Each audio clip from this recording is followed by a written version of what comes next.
You are on the channel Topical, Kevin Spacey.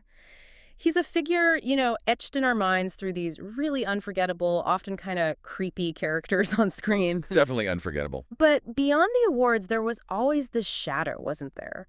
A reputation for being difficult to work with, even while everyone acknowledged his massive talent. Right. Celebrated as one of the greats, absolutely. Mhm.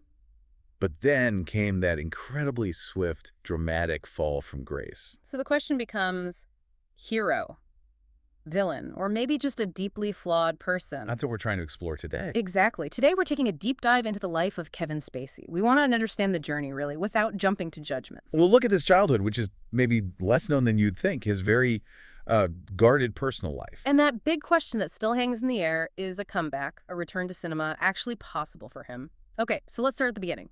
Kevin Spacey Fowler, born July 26, 1959, South Orange, New Jersey. His parents were Kathleen Ann Knutson, a secretary, and Thomas Jeffrey Fowler, who was a technical writer. Right. And he was the youngest of 3 kids. Older sister Julie, middle brother Randy. And those early years sound pretty unstable. The family moved around Southern California a lot because his father's job situation wasn't steady. Yeah, Spacey himself talked about feeling angry, isolated, always changing homes, schools, losing friends. He called himself shy, withdrawn. Nickname was Moody, apparently. And it's interesting how the story of his upbringing changed over time, isn't it? How so? Well, initially he presented a more, let's say, ordinary picture. But later on, especially around the time the scandals hit, a much darker version emerged. Right, yeah. It wasn't a happy home life, by his own account later. Father often unemployed, mother the main breadwinner. And no TV, because the father thought it was a bad influence. But then, yeah, his brother Randy came forward with these really disturbing revelations, and Kevin later confirmed a lot of it in court. Things about the father. Yeah, that their father was apparently a neo-Nazi, a white supremacist, member of the American Nazi Party, swastikas in the house, a photo of Hitler. Wow. And Randy said he gave them lectures on Nazi ideology. That's what Randy claimed. It's hard to imagine growing up with that. Absolutely. What kind of impact does that have on a kid? Trying to square those beliefs with the real world. And the allegations got even worse. Randy alleged their father had illegal images of children, took them to a nudist camp. He described the family as cold, loveless, the father as cruel, physically abusive, even withholding food. Just awful. And Randy also disclosed that he was sexually assaulted by their father, starting when he was 14. He even recalled his mother not intervening when he asked for help during an assault.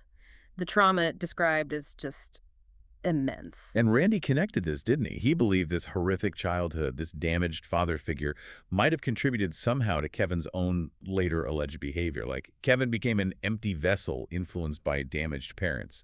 It's a complex psychological idea. It is. And Kevin, in court, did back up much of what his brother said about their father's extremism. He actually said his father's fanaticism made him oppose intolerance. An ironic twist, maybe. Yeah. He talked about having a Jewish best friend he couldn't bring home because he was scared of his father's reaction. Just constant fear and secrecy. But his relationship with his mother sounds completely different. Totally. He credited her with getting him into acting, showing him old movies, classic stars. He loved making her laugh, wanted to please her. Randy confirmed that too, right? Said their mother won the lottery, almost $2 million. And invested a lot of it in Kevin's career. That's significant support. He apparently treated her like royalty later. Bought her a fancy house filled with his movie stuff. Though Randy noted there were no pictures of him, the eldest son, in that house. Still complicated family dynamics, clearly. But she was there for his Oscar wins. A strong bond, it seems. As a teen, though, Spacey definitely had a rebellious side. There was an incident setting fire to a shed. Yeah, and his father's reaction was to send him to military academy. Which didn't last long. Expelled after a year for fighting. Threw a car tire at someone, apparently. So back to regular high school, and that's where he found theater. Yes. Arthur Miller's All My Sons. He said it felt like finding a place where he could finally be himself. And he saw classmates like Val Kilmer and Mayor Winningham in school plays. Got inspired. He mentioned a specific moment during All My Sons, feeling that connection with the audience, realizing what acting could do. And a teacher, Robert Corelli, encouraged him. Saw the potential. So acting became his way out, really. Coping with shyness, transforming himself. And changing his name. From Fowler to Spacey, his mother's side, her father's name. Randy suggested it, apparently. Another step towards a new identity. He tried college, briefly, Los Angeles Valley College, but left. Money issues. Then Val Kilmer comes back into the picture. Right. Kilmer convinced him to audition for Juilliard in New York in '79. And he got in. Studied drama with Marion Seldes, worked dressing tables in restaurants to get by. He found Juilliard tough, though. Strict teachers, sometimes rude. But later saw it as them believing in his talent, but thinking he was lazy. Something like that. That kind of tough love, maybe. He still struggled financially, though. Sold shoes, tried TV auditions. Even stand-up comedy. In bowling alleys. Yeah, he said that didn't go well. Too much noise from the bowling. His first real acting gig was small, unpaid, at the New York Shakespeare Festival. Henry IV, Part 1. No agent, no money. Then he got a job as an assistant in Joe Papp's office. Papp founded the festival. While still looking for stage roles, he landed a lead off Broadway in The Robbers, got good reviews in The Village Voice, compared him to Brando even. High praise. But then Papp fired him. Yeah, for getting too comfortable. But Spacey later said it was the best thing Papp ever did for him. Oh, so? Because it pushed him. Within 4 months, he was working on Broadway, so he dropped out of Juilliard. And that friendship with Val Kilmer soured around then, too. Something about a loan. Yeah, disputed amounts. Seems like a common story in struggling actor days. So theater became his focus, and he found success pretty quickly on stage. Yeah, lead roles in Ibsen, Molière, Chekhov. He played all the main parts in David Rabe's Hurly-Burly on Broadway. Wow, that's impressive range. And his first really big success was in '86, Long Day's Journey into Night. It was even televised. And around the same time, he started popping up in TV shows. Little roles, yeah. The Equalizer, Crime Story. His first movie part was tiny, in Heartburn, with Meryl Streep and Jack Nicholson. But he still loved theater best. Compared it to playing tennis, his passion. He had another small part in a hit film, Working Girl, in '88. Harrison Ford, Sigourney Weaver. Mike Nichols directed that one too, same as Heartburn. So Nichols must have liked him. Seems like it. He kept doing TV spots, small film roles, building experience, getting known as a solid character actor who could make an impact even with limited screen time. Then, in '91, the Tony Award. Best Actor for Lost in Yonkers. That was huge. And he said that was when his father finally kind of acknowledged his career, seeing him on Broadway. A big moment, personally, you'd imagine. Definitely. His career kept climbing. 1992, he's in Glengarry Glen Ross. What a cast, Pacino, Baldwin. Incredible ensemble. The film didn't make much money initially, but critics loved it. Now it's considered a classic. Absolutely. He did a couple of less successful films after that. Consenting Adults, Iron Will. But then The Ref, in '94, that dark comedy, critics singled him out. Peter Travers loved his scenes with Judy Davis. And Swimming with Sharks the same year, playing that horrible movie exec, Buddy Ackerman. Owen Gleiberman called his performance megalomaniacal cutthroat. Yeah. He was really making a mark playing these intense, often unpleasant characters. And then 1995 happened, which was just a massive year for him. The year everything changed, starting with The Usual Suspect. Right. Bryan Singer's film, he played Roger Verbal Kint, who, spoiler alert, turns out to be Keyser Söze. He got the part after meeting Singer and the writer, Christopher McQuarrie, at Sundance. Like Singer's first film, said he wanted to work with them. They sent him the script, didn't say which part, but he read it and immediately wanted to be Kint. And Singer later said they actually wrote it with Spacey in mind. They liked his sly and fun quality for this mastermind character. The character Kint was partly based on a real guy, John List. Yeah, a murderer who killed his family and vanished, created a new identity. Singer also mentioned the movie No Way Out as an influence. And it helped that Spacey wasn't a household name yet. Exactly. Singer felt that was key. You needed to believe Kint was just this minor, crippled guy. Spacey added that subtle layer, hinting something was off. The script was so clever, apparently even some of the actors thought they might be Söze. Gabriel Byrne, for instance. Singer played that up, kept them all guessing. Only Spacey knew the truth from day one.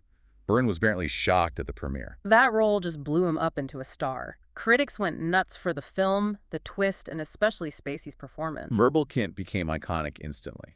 AFI list of villains. You name it. And the awards followed. Oscar for Best Supporting Actor, nominations elsewhere. The film did well at the box office too, critically acclaimed. Everyone knew it would win Best Screenplay. Spacey said he liked its themes about perception, what's real. And then, in the same year, 1995, he plays the serial killer John Doe in David Fincher's Cicerone. Unbelievable year. Yeah. Talk about range, from Kaiser Soze to John Doe, alongside Brad Pitt, Morgan Freeman, Gwyneth Paltrow. Getting him for John Doe was tricky, though. Ned Beatty and Val Kilmer apparently turned it down. Michael Stipe from REM had scheduling issues. It was Brad Pitt who really pushed for Spacey. And Spacey had this condition, didn't he, about the credits? Yeah. He insisted his name be kept off the opening credits and all the marketing. Why? To keep the killer's identity a secret.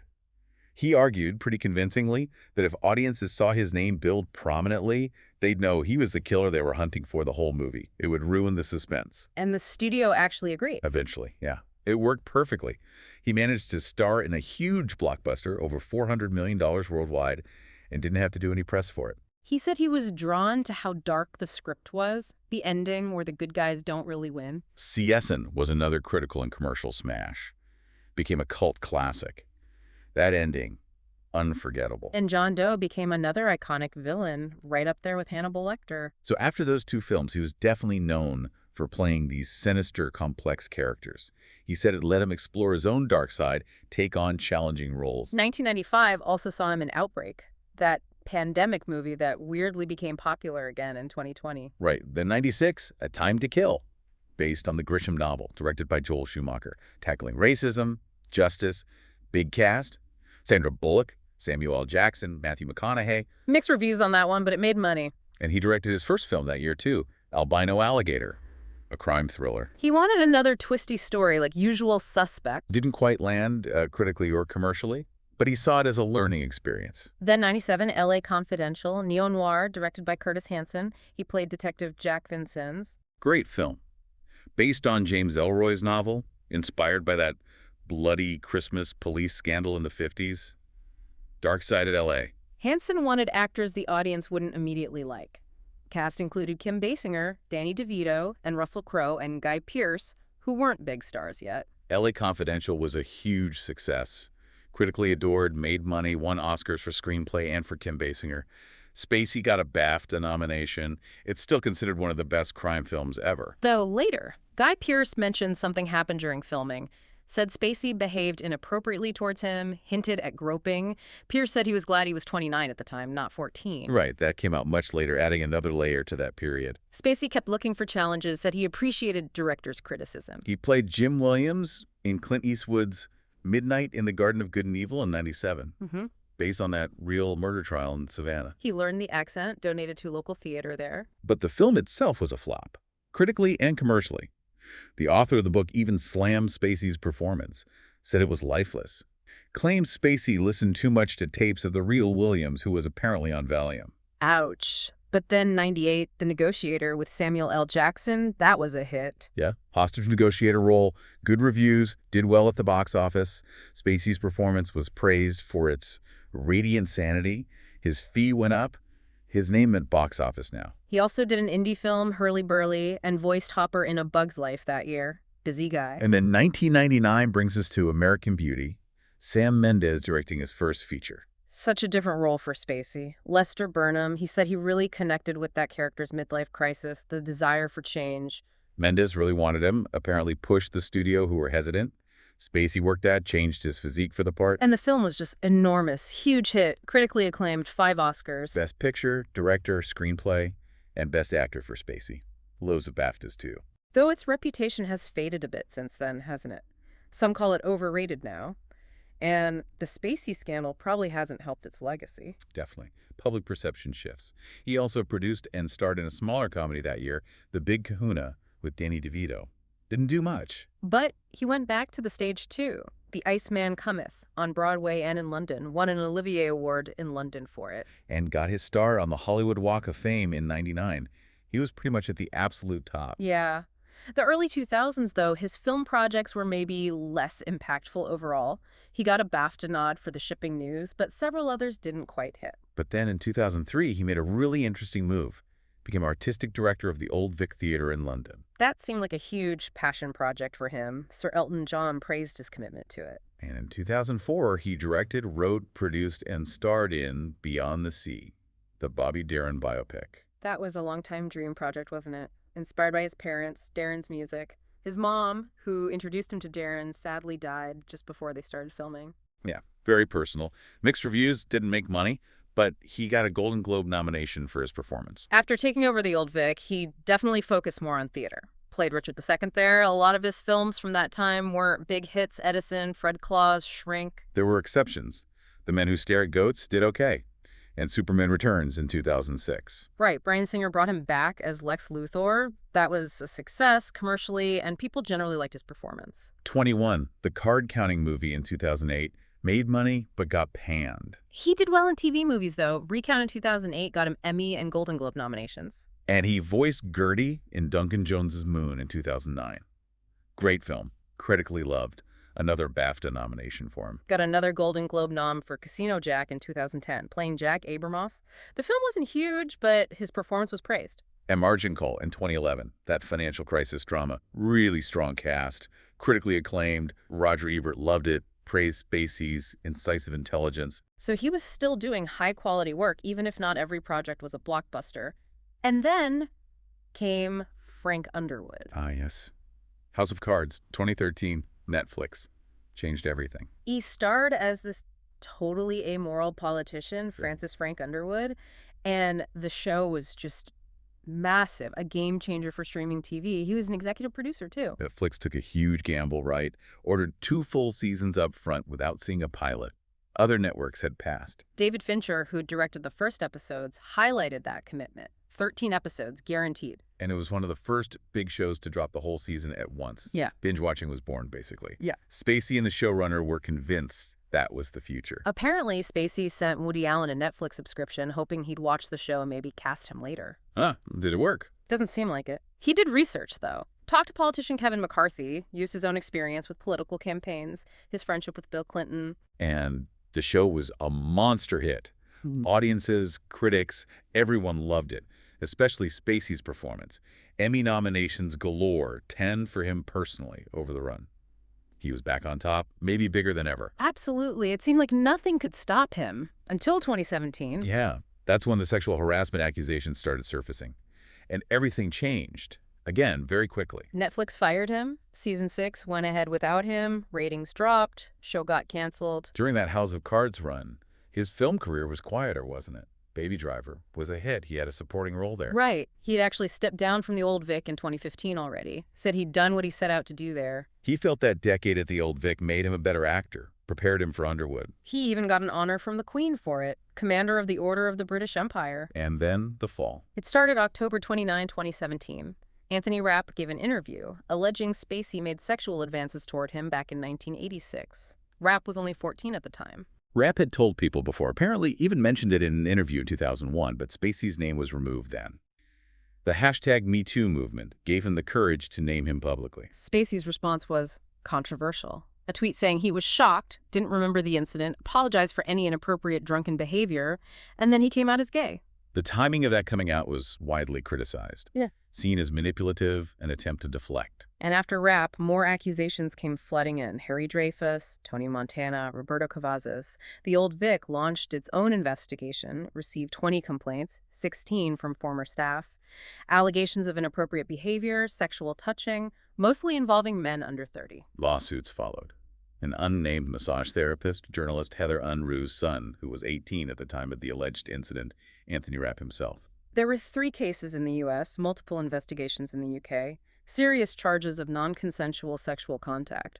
One in London involved someone allegedly unconscious. Spacey claimed that encounter was consensual. The damage to his reputation was immediate and severe. The International TV Academy rescinded a special Emmy they were going to give him. His publicist dropped him. His agency, CAA, dropped him. Netflix cut ties completely. Fired from House of Cards, removed his producer. And then they sued him. Right, MRC, the production company, successfully sued him for $31 million for violating their harassment policy. He appealed, but lost. He had to shut down his foundation. That Netflix film Gore he'd made was shelved, never released. And Ridley Scott famously reshot all his scenes and All the Money in the World with Christopher Plummer just weeks before release. Incredible move. The last film with him that came out around then, Billionaire Boys Club, in 2018, bombed completely. After Rapp's accusation, Spacey denied everything else. Then came those bizarre YouTube videos. Oh, yeah. Christmas Eve 2018, Let Me Be Frank. in character as Frank Underwood denying the accusations. So unsettling. But it got like 13 million views. Apparently, it was his manager, Evan Lowenstein's idea, co-wrote it with hidden messages. Some fans actually supported it. He did similar videos the next 2 Christmases, too. Very strange strategy. He made other weird appearances, reading poetry in Rome. And that podcast interview in 2020 where he compared his unemployment to people losing jobs in the pandemic. Yeah, that didn't go over well. He sort of backtracked, acknowledged the difference, but still pretty tone deaf. Meanwhile, the legal cases were proceeding, and gradually, things started getting dropped or dismissed. Anthony Rapp's civil suit was dismissed. The criminal charges involving the journalist's son were dropped.